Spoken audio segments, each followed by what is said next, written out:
So here's one where we have different denominators. We have 5/8 plus 1/4.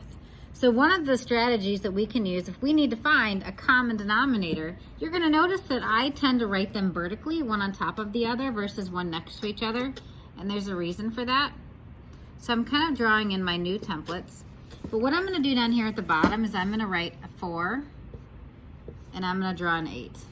And this might be sloppy because it's kind of sideways. So let me move you down a little bit. So I'm gonna list all the multiples of 4. Okay, so I've got 4, I have 8, I have 12, I have 16, and I'll probably just do the first 5. All right, now I'm gonna go to 8. I have 8, I've got 16, I've got 24, 32, and 40. All right, so right now I'm looking for the least common denominator, the LCD. All right, so between 4 and 8, what's the smallest number they have in common? Okay, so I've got 4, 8, 12, 16, 20, 8. Oh, 8. So I can stop right there. Here's my common denominator. I can use 8.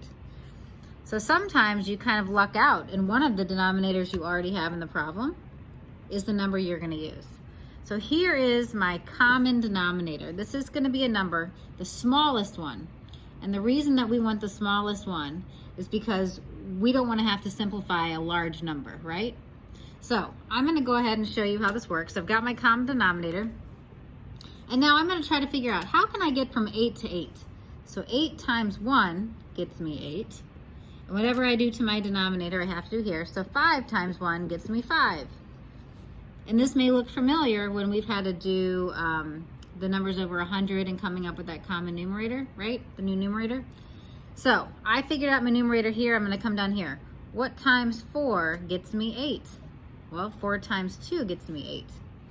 And then I'm going to come up here. 1 times 2 gets me 2.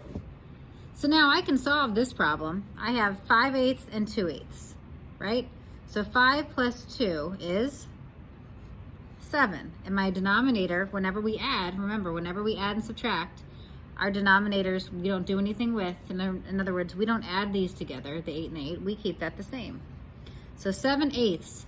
Now, can I simplify this? Well, let's see. 1 times 7 is 7, and then 1 times 8 is 8, and then 2 times 4 is 4. Do they have any numbers in common other than 1? No. So this is already in its simplest form.